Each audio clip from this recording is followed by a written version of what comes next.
Halo rekan-rekan, bersama saya lagi Budi Setiawan.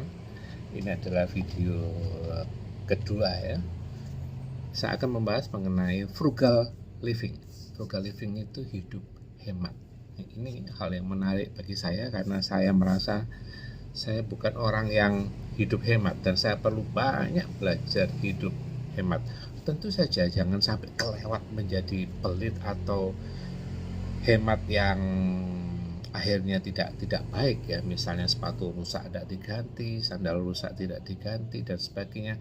Tentu saja tidak sampai demikian.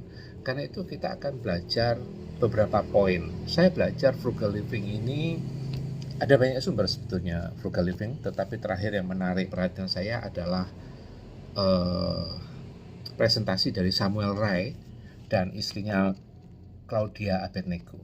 Itu yang akan saya bahas. Mereka juga belajar dari buku Vicky Robin yang berjudul Your Money or Your Life gitu ya. Ada beberapa poin. Mungkin saya menyampaikannya tidak terlalu struktural, ada poin-poin tapi mungkin beberapa poin itu tidak pas ya. Karena saya agak kesulitan waktu mencatatnya. Tapi saya akan mencoba mempresentasikan. Yang pertama adalah jangan window shopping. Artinya ya jangan berbelanja. Maksudnya begini, kalau kita tidak melihat, maka kita tidak ingin untuk berbelanja. Kalau kita suka lihat-lihat di Shopee, di Tokopedia, atau di Instagram dan lain-lain ya, yang banyak menawarkan barang-barang yang bisa dibeli, tas yang bagus, apalagi HP yang lebih baru, gadget yang lebih baru dan sebagainya, maka kita akan tertarik untuk membeli walaupun kita sebetulnya tidak punya perencanaan sebelumnya. Karena itu ada saran ya, jangan berbelanja, jangan window shopping, jangan melihat banyak layar HP karena banyak penawaran di situ. Kalau kita tidak melihat maka kita tidak ingin. Ada orang yang mengatakan bahwa berbelanja adalah salah satu hiburan secara psikologis, tetapi tidak sepenuhnya benar karena apakah salah satu hiburan untuk mengisi waktu luang kita, untuk mengisi untuk menutup, untuk menyembuhkan stres kita itu adalah berbelanja ya habis uang kita. Ada banyak cara sebetulnya untuk mengatasi waktu luang kita atau menyembuhkan stres kita, depresi kita, ngobrol sama teman-teman yang baik, ngobrol sama teman-teman yang kalem, yang lebih bijaksana, bermain dengan anak-anak, ya anak-anak tetangga juga bisa, membaca buku, minum kopi santai, tidak usah buru-buru, minum teh, apa kopi susu, teh tarik dan lain-lain seperti itu. Yang kedua, live within your means. Apa ya artinya? Hidupilah apa yang berarti bagi kamu. Gitu. Salah satu kesulitan di masa pandemi atau setelah pandemi itu adalah ketika kita tidak ada kegiatan, tidak ada pekerjaan. Ini beberapa kasus yang mungkin orang-orang yang resign atau keluar dari kantor, atau mereka yang di PHK, atau mereka yang punya toko tapi tokonya sepi, punya warung tapi warungnya itu ada pembeli tapi sedikit sehingga banyak waktu luang. Maka hidupilah apa yang berarti bagimu. Contohnya saya kemarin menggali beberapa hard skill yang bisa kita lakukan di masa kini. Nah mungkin ada beberapa yang cocok dan itu coba saya terapkan, seperti membuat video ini adalah salah satu cara untuk membunuh waktu dengan hal-hal yang berguna bagi diri saya sendiri dan juga mungkin bagi orang lain. Kita perlu menyadari bahwa dalam prinsip frugal living sebetulnya hidup kebutuhan dasar manusia itu kan sandang pangan papan ya, selain kebutuhan segitiga Abraham Maslow. Kebutuhan fisik yang paling mendasar adalah sandang pangan papan. Sandang adalah pakaian yang layak pakai, kemudian pangan adalah untuk mencukupi kebutuhan makanan kita ya, makanan boleh beragam ya, makanan yang beragam, sayur, makanan-makanan yang sehat, buah-buahan, daging juga, telur, tepung dan lain-lain ya, protein, karbohidrat, lemak dan sebagainya. Kemudian papan adalah tempat tinggal. Ini adalah kebutuhan utama manusia ya. Kalau tidak sampai membeli rumah ya kontrak atau kos atau sewa dan sebagainya. Poin berikutnya, tak tahu poin keberapa ini, mengenai frugal living ini adalah bayar hutangmu.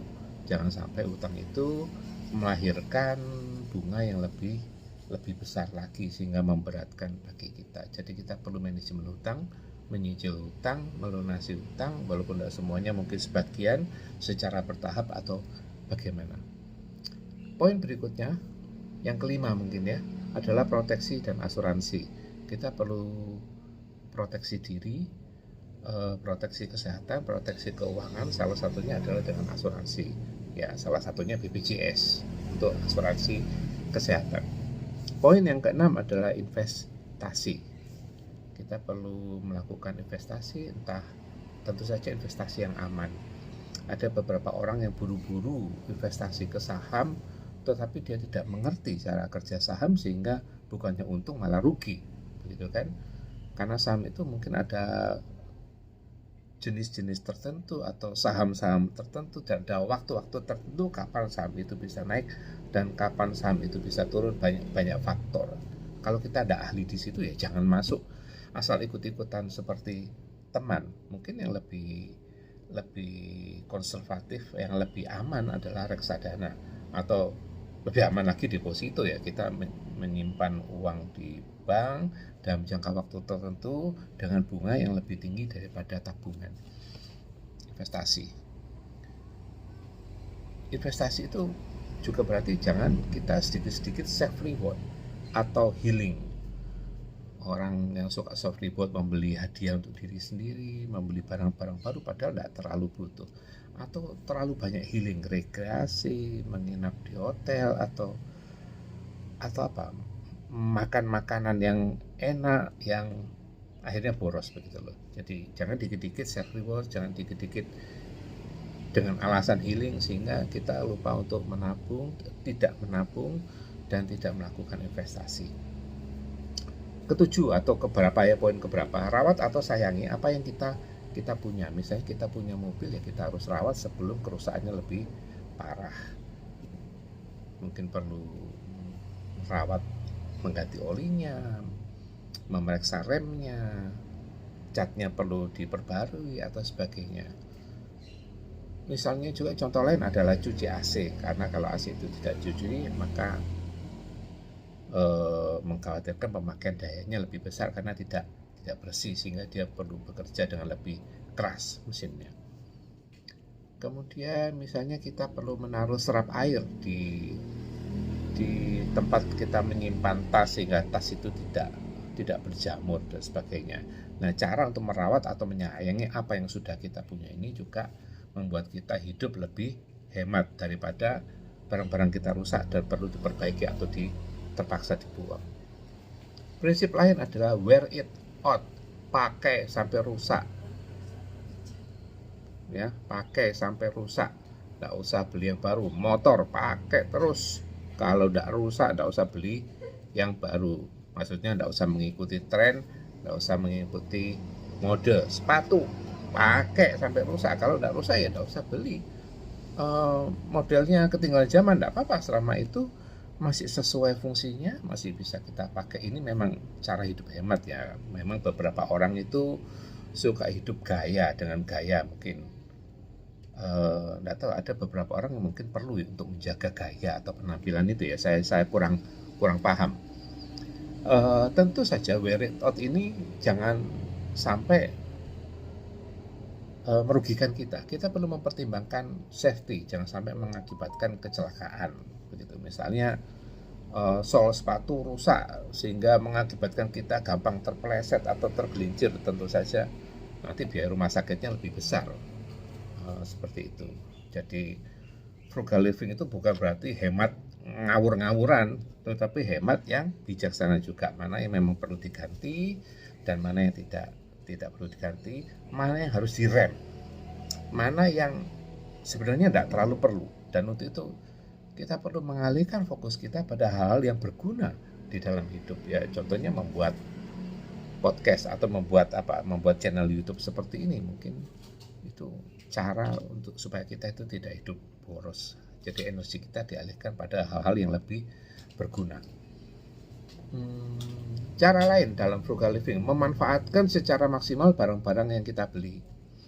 Contohnya, ini contoh dari Samuel dan Claudia ya. Dia membeli satu kotak roti dan kotak itu bagus, ada hologramnya seperti itu. Dan kotak hologram ini tidak dibuang, rotinya dimakan, tapi kotaknya juga tidak dibuang gitu ya. Nah, kotak hologram ini dibuat prakarya untuk anak-anaknya, digunakan untuk berbagai keperluan, untuk menyimpan pensil atau apa dan sebagainya. Itu adalah contoh dari memanfaatkan secara maksimal barang-barang yang kita beli.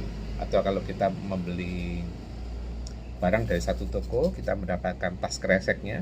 Tas kreseknya ini kita pakai untuk apa? Untuk tempat sampah misalnya. Jadi kita tidak perlu membeli tas kresek secara khusus kecuali memang kebutuhannya banyak. Cara lain di dalam frugal living adalah DIY, do it yourself.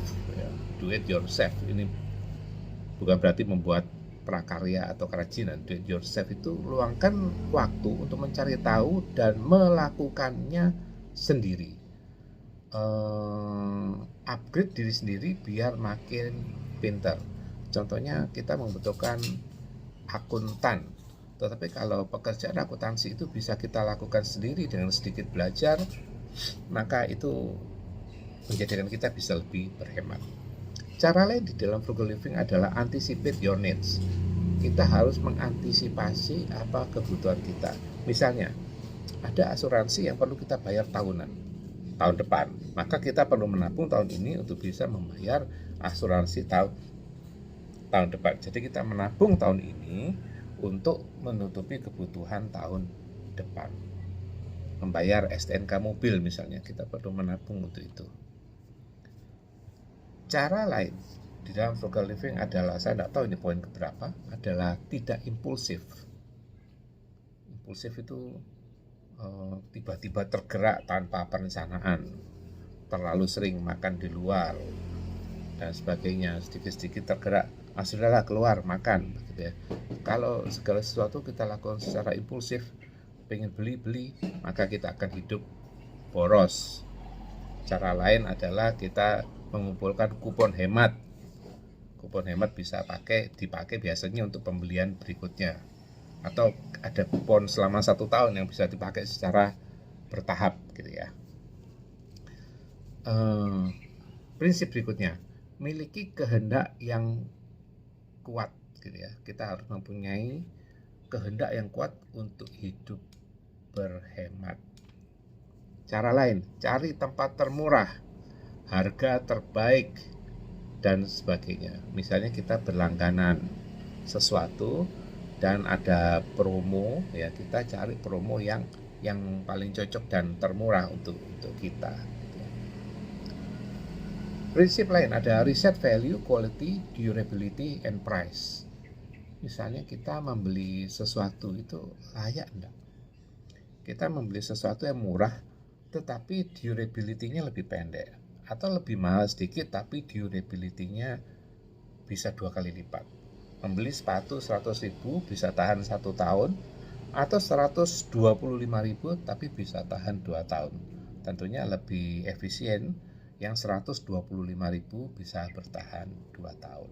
Yaitu kita mempertimbangkan antara value, quality, durability, and price atau harganya. Beli dengan harga yang lebih murah. Kita pilih-pilih, jangan terlalu buru-buru dalam membeli, bisa membandingkan dengan toko sebelah, bisa membandingkan dengan toko-toko lain, apalagi sekarang zamannya online, tentu lebih mudah membandingkan harga barang antar toko, atau kita bisa menawar barang. Jadi misalnya barang itu adalah barang terakhir atau barang display, dan kita bisa, atau ada cacat sedikit, kita bisa nawar ke manajernya apakah harganya bisa dikurangi. Tentu saja kita memintanya dengan sopan dan tidak memaksa gitu ya. Cara lain di dalam hidup berhemat ini adalah membeli barang bekas. Barang bekas tentu saja yang masih baik ya, kualitasnya ya yang bersih, yang memungkinkan, dan ada banyak cara untuk membeli barang-barang bekas. Di Tokopedia juga ada barang-barang bekas yang jual di karosel ya, atau saya tidak tahu seperti apa.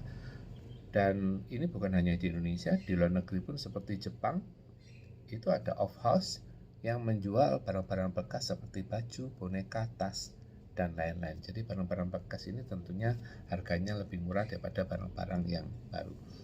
Cara lain di dalam frugal living adalah cari substitute-nya, cari penggantinya. Misalnya kita membeli makanan di satu restoran itu mahal, penggantinya adalah kita membeli bahan-bahannya dan kita membuat sendiri kalau kita bisa. Kemudian kalau telur itu harganya mahal, ya kita cari produk pengganti lainnya selain telur untuk pengganti protein. Misalnya tahu dan tempe. Kalau telur mahal ya kita makan tahu dan tempe misalnya. Kalau minyak goreng mahal, ya kita mengurangi makanan yang digoreng sehingga kita memperbanyak makanan yang dikukus atau direbus. Ini cuma contoh saja. Itu adalah beberapa poin ya mengenai frugal living. Semoga memberi inspirasi bagi kita. Tentu saja jangan sampai ugal-ugalan, hemat yang ugal-ugalan, tetapi hemat yang proporsional dan mungkin sesuai dengan kondisi kita saat ini. Dan jangan lupa tujuan dari penghematan itu supaya kita bisa menabung, supaya kita bisa investasi dan mengantisipasi kebutuhan di masa yang akan datang. Oke, sampai jumpa di edisi berikutnya. Tuhan memberkati.